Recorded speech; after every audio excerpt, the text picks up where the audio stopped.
Dear students, Assalamualaikum warahmatullahi wabarakatuh. This is Arfat Mujib from FEI Higher Secondary Institute. Today I am with chapter Control and Coordination. Chapter number is second, and in this chapter today my topic to discuss is endocrine glands and their functions they perform. This is 10th standard biology. आज हम endocrine glands के बारे में पढ़ेंगे जो एक hormonal control करते हैं। Endocrine glands are those glands which pour down their secretions with the help of blood vessels. They are very close. They are very close to the blood vessels and they pour down their secretion। जो उनसे रस निकलता है, secretion निकलते हैं, वो directly वो blood stream में सिक्रीट करते हैं, भेजते हैं। उनमें डक्ट नहीं होता है जिस तरह एक्सोक्राइन ग्लैंड्स होते हैं, उनमें ग्लैंड्स होते हैं, उनमें डक्ट्स होते हैं। उन डक्ट्स के वजह से वो अपने सिक्रीशन छोड़ देते हैं। अलबत्ता जो एंडोक्राइन ग्लैंड्स होते हैं इनमें वो डक्ट्स नहीं होते हैं, वो ये डक्टलेस होते हैं। ये डायरेक्टली ब्लड वेसल्स के करीब होते हैं, उनके नज़दीक होते हैं, आसपास होते हैं। तो ये अपना जो सिक्रीशन है ब्लड वेसल्स में ही डाल देते हैं ताकि ब्लड, आपको पता है ये सर्कुलेट होता है whole of our body. Endocrine glands जो होते हैं ये हमारी बॉडी के अंदर हार्मोनल कंट्रोल लाते हैं। जैसे बहुत सारी जो एक्टिविटीज़ है, मेटाबॉलिक एक्टिविटीज़ है, उनको कंट्रोल एंड रेगुलेट करना इन्हीं हार्मोन्स का काम होता है। जो इंटरनली हमारे बॉडी के अंदर बहुत सारे मेटाबॉलिक एक्टिविटीज़ होते हैं और वो होना ज़रूरी होता है कि बॉडी परफॉर्म अच्छे से करे, इंटरनली एक मतलब रेगुलेशन आए। तो इनका सिक्रीशन, इनसे केमिकल्स निकलना और उन केमिकल्स सिक्रीशन के बाद ऑर्गन्स को काम कराना है, टारगेट टिश्यू पे काम कराना है, उस चीज़ को काम कराना है, उस चीज़ को काम रोकना है। तो ये एक हार्मोनल केमिकल, हम इसको कहते हैं केमिकल कंट्रोल एंड कोऑर्डिनेशन। इससे पहले आप लोगों ने पढ़ा कि nervous system, human nervous system किस तरह बहुत सारे एक्टिविटीज़ कंट्रोल करता है, कंट्रोल एंड कोऑर्डिनेट करता है। एक्सटर्नली एक्टिविटीज़ और इंटरनल एक्टिविटीज़ कैसे वो कंट्रोल एंड कोऑर्डिनेट करते हैं। इसी तरह जो केमिकल कंट्रोल एंड कोऑर्डिनेशन वो पॉसिबली होता है हमारा एंडोक्राइन सिस्टम। हमारा एंडोक्राइन सिस्टम बहुत सारे एंडोक्राइन ग्लैंड से बने हुए होते हैं। वो एंडोक्राइन ग्लैंड्स क्या है, ज़रा हम आज इसे यहाँ पे एक एक करके उनको, एक तो होता है हाइपोथैलेमस, हाइपोथैलेमस ग्लैंड। दूसरा होता है pituitary gland which is known as the master gland, pituitary gland. तीसरा होता है thyroid gland. Fourth one is the thymus gland. Fifth one is the pancreas. Sixth one is the we can say adrenaline gland, adrenaline gland, adrenal gland, simply we can say adrenal glands. Seventh one is the gonads, which comprises of two testes in males, and ovaries in females। ये सारा जो है इसको हम कहेंगे endocrine system. इन सारा glands के मिलजुल कर रहने से हमारा एंडोक्राइन सिस्टम मिलता है, which brings the chemical control and coordination. इसके बदौलत से हमारे बॉडी को कंट्रोल और कोऑर्डिनेट केमिकली होते हैं। कोऑर्डिनेशन इससे पॉसिबली होता है endocrine system. Our endocrine system comprises of various endocrine glands, hypothalamus gland, pituitary gland, thyroid gland, thymus gland, pancreas, adrenal gland, gonads. So these are they form the endocrine system। तो इनसे हमारा endocrine system जो होता है ये इन gland से अलग अलग पोजीशन बॉडी में अलग अलग जगह पाया जाता है। बात कर लेंगे हम फर्स्ट वन की हाइपोथैलेमस। हाइपोथैलेमस जो ग्लैंड है it is located in the brain. ये ब्रेन में आता है। आपने पढ़ा होगा ब्रेन का डायएनसेफेलॉन पार्ट।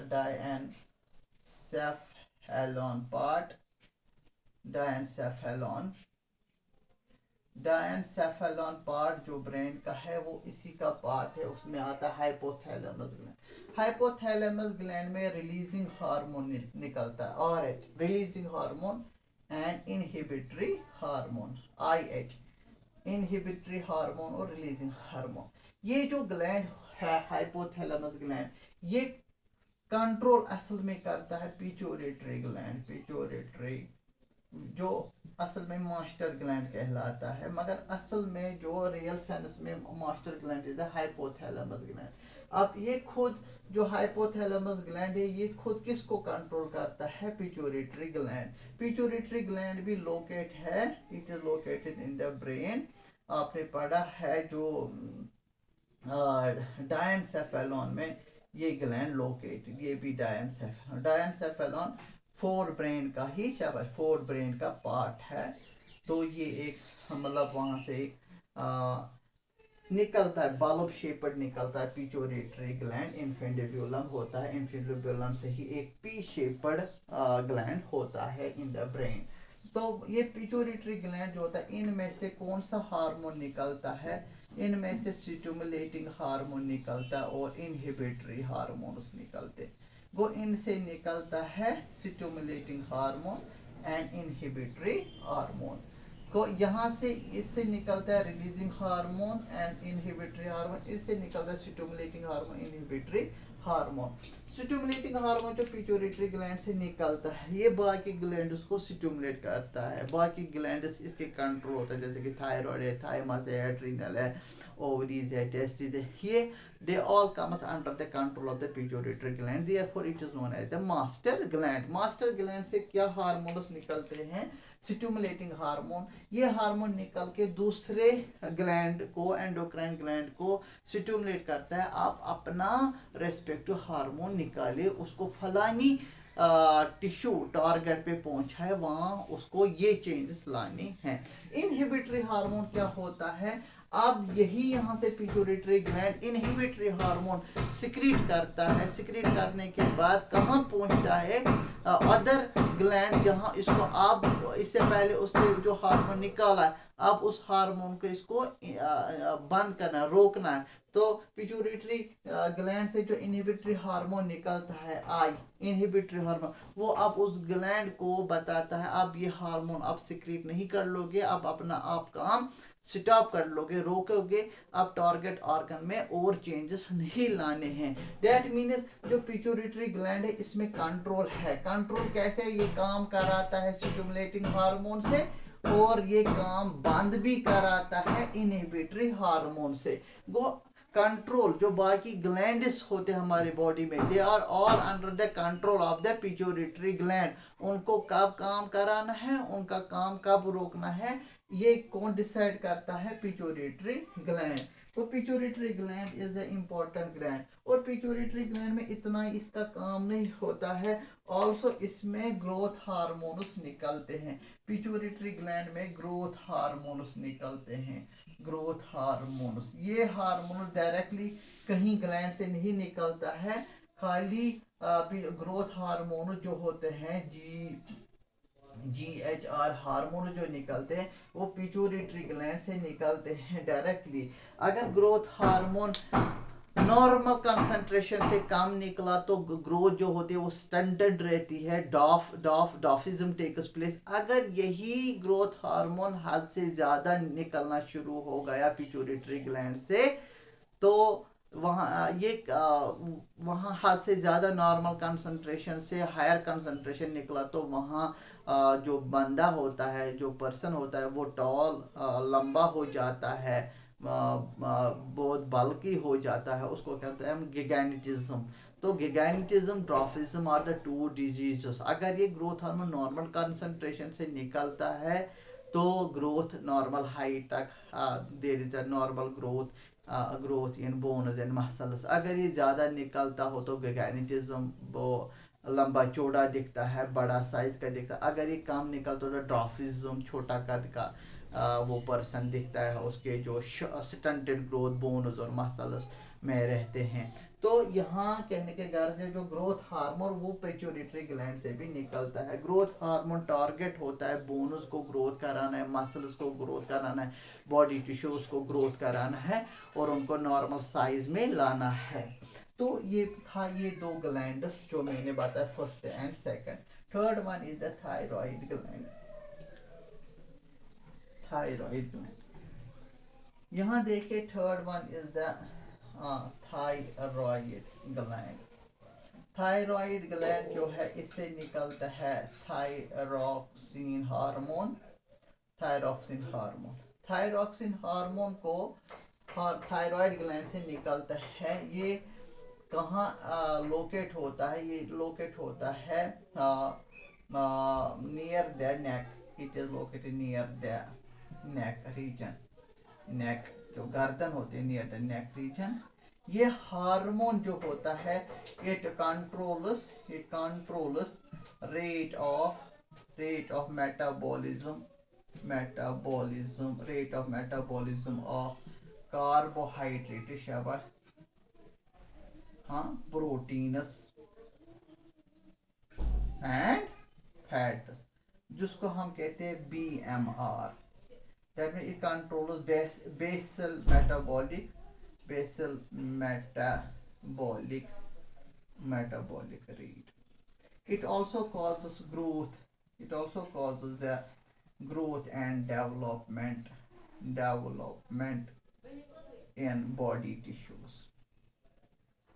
ये इसका काम। थायरोक्सिन हार्मोन को बरकरार रखना कि ये अच्छा खासा बने, और इसको बनाने के लिए आयोडीन होता है, आयोडीन मिनरल होता है। तो फिर हमें खाना चाहे iodized salt. Our diet should contain iodized salt. Iodized salt provide iodine. Iodine is a mineral which is needed for the normal formation of the thyroxine hormone. अगर iodine deficiency होती है then ये जो ग्लैंड होता है ये स्वेलो होता है, इट कॉजेस इन्फेक्शन। ये थायरोक्सिन हार्मोन नहीं बना पाता है, तो there is a disease goitre. Goitre आपने देखा नेक रीजन में वो स्वेलोइंग होती है। स्वेल असल में ये एबनॉर्मल साइज में आ जाती है, इसकी साइज एबनॉर्मल हो जाता है। Then there is this deficiency of the iodine से ये डिजीज होती है। तो थायराइड ग्लैंड से क्या सीखा आपने? थायराइड ग्लैंड से थायरोक्सिन हार्मोन निकलता है जो कंट्रोल करता है rate of metabolism, carbohydrates, proteins, fat, that means basal metabolic rate, और ग्रोथ कराता है and develop, it brings growth and development in the body tissues. Also आपने देखा होगा इसी हार्मोन के बदौलत से metamorphosis in frog takes place. Metamorphosis take place in frog. Frog में जो मेटामॉर्फोसिस होता है उसमें जो होते हैं लाइफ साइकिल में टेडपोल स्टेज, हाँ, जो होते हैं लार्वल स्टेज, वो चेंजेस जो आते हैं उसमें वो Metamorphosis change by the thyroxine hormone की बदौलत से आ जाता है। Then there is another gland I have to discuss in this. Then there is the thymus gland. Thymus gland. Fourth one is the thymus gland. Thymus gland से कौन सा hormone निकलता है? पैराथॉर्मोन। पैराथॉर्मोन निकलता है, इसको कहते हैं PTH हार्मोन। PTH हार्मोन क्या करता है? PTH हार्मोन जो होता है it is located in the upper chest. Upper chest जो हमारा होता है, अपर चेस्ट पे लोकेट होता है, upper chest in our body. ये हार्मोन क्या करता है? इट कंट्रोल्स, या वो not say the control, regulators, it regulates calcium शाबाश, calcium and phosphorus in blood. ये ब्लड में कैल्शियम और फास्फोरस को मेंटेन करता है। इन इन आल्सो आल्सो ये कहा जाता है जो थाइमस ग्लैंड है, ये लिम्फॉइड ग्लैंड कहा जाता है। लिम्फॉइड ग्लैंड भी कंसिडर किया जाता है क्योंकि इसमें टी लिम्फोसाइट्स बनते हैं। It also give the formation of T lymphocytes which is a part of immune system। Immune system का काम क्या होता है? To give the immunisation, to fight against. Immune system का काम क्या होता है? Fight against any infection. तो इसका बी साइड्स ये काम भी रहता है। पैराथॉर्मोन निकलता है, पीटीएच हार्मोन अपर चेस्ट पार्ट में लोकेट होता है। रेगुलेट क्या करता है? कैल्शियम और फास्फोरस ब्लड में। तो इस तरह ये इसका ये काम है थाइमस ग्लैंड का। तो आगे चलते हम थाइमस ग्लैंड के पैनक्रियास। जो पैनक्रियास जो है ये हीटेरोक्राइन ग्लैंड है।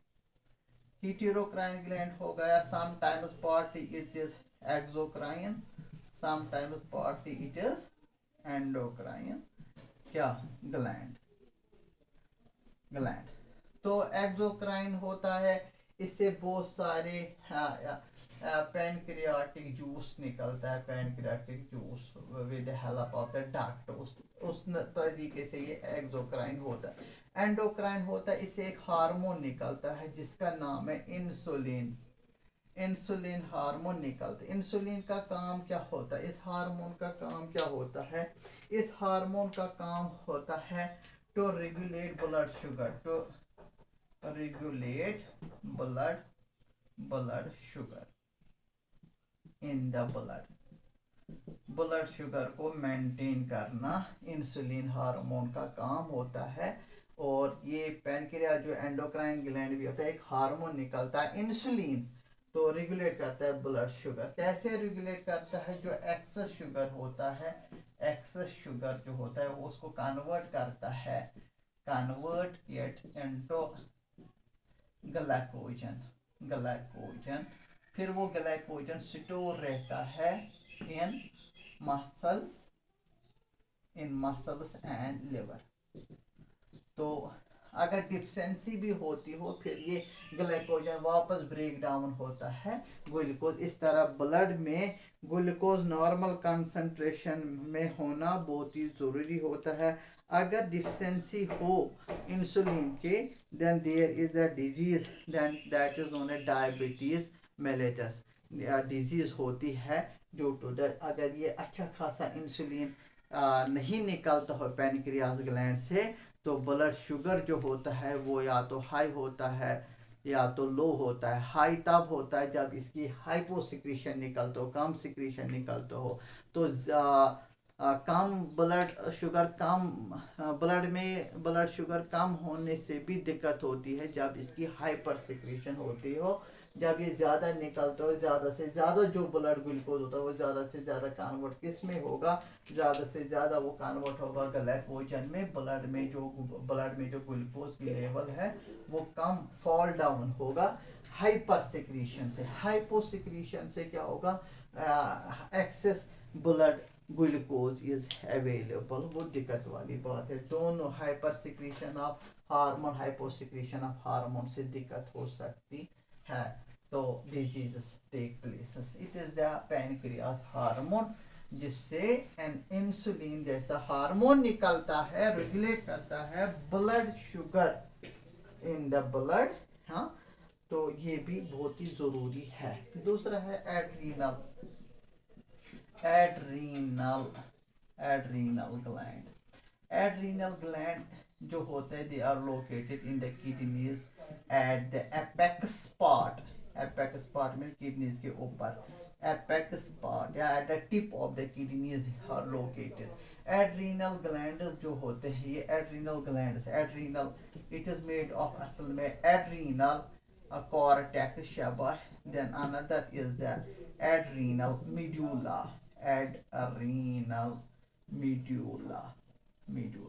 एड्रीनल कॉर्टेक्स जो है ये वेरी इंपॉर्टेंट है. Adrenal medulla not very important है important but not very important. तो एड्रीनल ग्लैंड जो होता है इसको कहते हैं हम gland of emergency. Gland of emergency. It provides fight it provides fight flight reaction. Fight flight reaction to the body. जब भी हमारे बॉडी में एंजाइटी में हो, हैंगर में, इमोशन में हो, प्लेजर में हो, पेन में हो, फियर में हो, डर में हो, तो उस वक्त जो हमारे बैलेंस स्टेट अपना बॉडी का जो रेगुलेट करना है, वो उसको कंट्रोल करना है. हो सके उसमें हार्ट बीटिंग तेज़ हो, ब्रीथिंग रेट तेज़ हो, उसमें ब्लड प्रेशर होने के चांसेस ज़्यादा हो, वो चीज़ उस वक्त उस सरकमटेंसेस में, उस सिचुएशंस में, कंट्रोल में, बॉडी वापस नॉर्मल स्टेट में लाना, ये बात है. तो ये बात तब मुमकिन है जब एड्रीनल ग्लैंड, जिसको ग्लैंड ऑफ एमरजेंसी कहा जाता है, हमारे body fight to fight reaction देता है. उस चीज़ को ओवरकम करने के लिए अगर कोई दर्द में होता है, कोई शॉक में होता है, कोई इमोशन में होता है, कोई एंजाइटी में होता है, कोई इमोशन में होता है, कोई डिप्रेशन में होता है, कोई फेयरफुल होता है, तो उन चीज़ों में, उन सरकमटेंस में हमारी बॉडी का जो अंदर का मेटाबॉलिज्म वो डिसऑर्डर में आ जाता है. वो उस वक्त इमरजेंसी सिचुएशंस में होता है. To face those emergency situations endocrine glands play this important role. इनसे एक हार्मोन निकलता है adrenaline. Adrenaline and non adrenaline. इनका काम उल्टा रहता है. ये उल्टा रहता है, इसका काम उल्टा रहता है. तो दोनों का काम आपस में एंटीगोनिस्टिक रहता है. एंटीगोनिस्टिक मीन्स एक दूसरे के अपोजिट काम रहता है. एड्रेनलिन नॉन एड्रेनलिन ये दो हार्मोन्स होते हैं. ये दोनों एड्रीनल मेड्यूला में निकल के इसी को असल में ग्लैंड ऑफ एमरजेंसी कहते हैं, which provide the fight flight reaction in our body. ताकि जो हमारे बॉडी क्रिटिकल सिचुएशन में होते हो उस वक्त उसको रेगुलेट करना है, उसको कंट्रोल करना, कोऑर्डिनेट करना है, एक स्टैटिक स्टेट में लाना है. फिर भी सिचुएशन क्रिटिकल हो तो दोनों हार्मोन्स वो चीज़ मेंटेन करता है. एड्रीनल कॉर्टेक्स जो होता है ये metabolism of carbohydrates, fats, proteins को रेगुलेट करता है. It play important role adrenal cortex, क्योंकि इससे हार्मोन निकलता है मिनरलोकॉर्टिकोइड. हार्मोन जो निकल के जो rate of metabolism of carbohydrates है, प्रोटीन्स है, फैट्स है, मिनरल्स है, उसको रेगुलेट करता है. एड्रीनल कॉर्टेक्स जो मिनरलोकॉर्टिकोइड निकलता है या सेक्स कॉर्टिकोइड निकलता है, सेक्स हार्मोन को रेगुलेट करता है. तो ये चीज़ें जो एड्रीनल हार्मोन जो है इस तरह ये मेंटेन करता है और काम करता है हमारे बॉडी के अंदर. Adrenal glands. तो दूसरा ये इसमें है जो गोनाड्स है. गोनाड्स सॉरी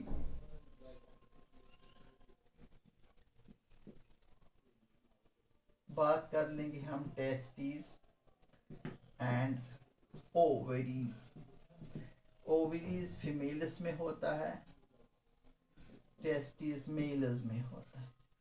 मेल से जो हार्मोन निकलता है testosterone. It is a male sex hormone. It is known as the male sex hormone. यहाँ से जो फीमेल्स ओवरीज जो पार्ट है, सेक्स ग्लैंड जो निकलता है, oestrogen and progesterone. Progesterone hormones निकलते हैं.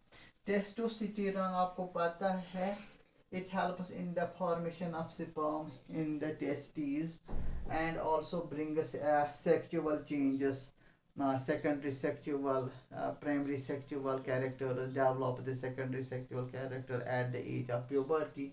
Testosterone it develops and make functional sex organs जो है मेल सेक्सुअल ऑर्गन जो होते हैं उनको फंक्शन में लाना, फंक्शनल रहना, वहाँ पे उनमें स्पर्म जो बनना है वो ऑर्गन्स फुल्ली डेवलप होना, वो टेस्टोस्टेरोन का काम है। और सेकेंडरी सेक्सुअल कैरेक्टर्स डेवलप करना है at the age of puberty, जो प्यूबर्टी एज होती है, मतलब मेल्स में जो वो कैरेक्टर्स जो सेक्सुअल कैरेक्टर्स डेवलप होते हैं वो अपीयर करना वो टेस्टोस्टेरोन का काम है। या फॉर्मेशन ऑफ स्पर्म, स्पर्म का बनना विद इन द टेस्टिस, इसका ये इफेक्ट है टेस्टोस्टेरोन का। तो दूसरा है एस्ट्रोजन या प्रोजेस्टेरॉन हार्मोन, दोनों का जो hormone oestrogen helps in the formation of the eggs in the ovaries, also it helps in the development of the female sexual organs and also development and of female sex organ estrogen, also the estrogen and progesterone helps in maintaining the cycle, menstrual cycle maintain करना, regulate करना है in during the period when take place in the females. Progesterone is it is known as the pregnancy hormone. It help us in the pregnancy when prepare the uterus and the development of the fetus in the uterus and यूटीरस को develop करना हो और baby foetus जो होता है उसको nourish करना, उसको डेवलप करना, उसको वो उसमें मीडियम जो प्रेगनेंसी हार्मोन जो है प्रोजेस्टेरॉन, और वो प्रेगनेंसी पीरियड ऑफ प्रेगनेंसी के दौरान ये हार्मोन निकल के यूटेरस को मेंटेन करता है। जब यूटेरस हो तब फ्यूटस की डेवलपमेंट होती रहती है। तो दोनों जो हार्मोन है it play in important role. आगे जो हम पढ़ेंगे हाउ डू ऑर्गेनिजम्स रिप्रोड्यूस, उसमें जब मेंस्ट्रुअल साइकिल आएगा दोनों हार्मोन्स का इम्पोर्टेंट रोल रहता है कि मेंस्ट्रुअल साइकिल को मेंटेन करना है, फॉर्मेशन ऑफ एग, ओव्यूलेशन जिसको हम कहते हैं, and various stages take place in the menstrual cycle, दोनों हार्मोन्स का काम है। और जो एस्ट्रोजन हार्मोन होता है जो फीमेल सेक्सुअल कैरेक्टर्स होते हैं, development of female sexual character at the puberty as that starts from 10 to 12 years of age at between, वो फीमेल सेक्सुअल कैरेक्टर जो अपेयर होता है फिजिकली, वो दिखती है female voice, other changes in the female body, वो चीज़ जो अपेयर उसमें होता है that is the effect of the estrogen hormone. जो estrogen hormone progesterone hormone ovaries से निकल के यहाँ पे ये हार्मोन बनते हैं और निकलते हैं और बाहर जो टारगेट टिश्यूज होते हैं वहाँ काम करना शुरू करता है। और जो टेस्टोस्टेरोन हार्मोन निकलता है मेल सेक्स हार्मोन, वो टेस्टिस में बन के जो सेक्सुअल ग्लैंड कहा जाता है इन द मेल्स में, वहाँ से टेस्टोस्टेरोन टारगेट ऑर्गन्स पे इफेक्ट करके वहाँ वो चेंज लाते हैं। It brings about male changes, male development, male characters. This hormone brings about the female characters in females. I hope you understand about the various endocrine glands and their function they perform in our body, how endocrine glands release their respective hormones and how these hormones affect the target organs, target glands, other glands to perform their job, to regulate the metabolic activities, which is very important to maintain our body internally. Not it is necessary to maintain our body externally, also so important to maintain our body internally. इन्हीं hormones chemicals के बदौलत से हमारे body के अंदर balance होती है, regulation होती है, टाइमली मेंटेन हो जाता है, तब सर्वाइवल पॉसिबल है। I hope you understand about this topic and I conclude this chapter. इस चैप्टर को मैंने ख़त्म किया है। अब नेक्स्ट लेक्चर जो होंगे हमारे बाकी, उसमें हमारा नया चैप्टर आएगा how to organisms reproduce. Thank you very much.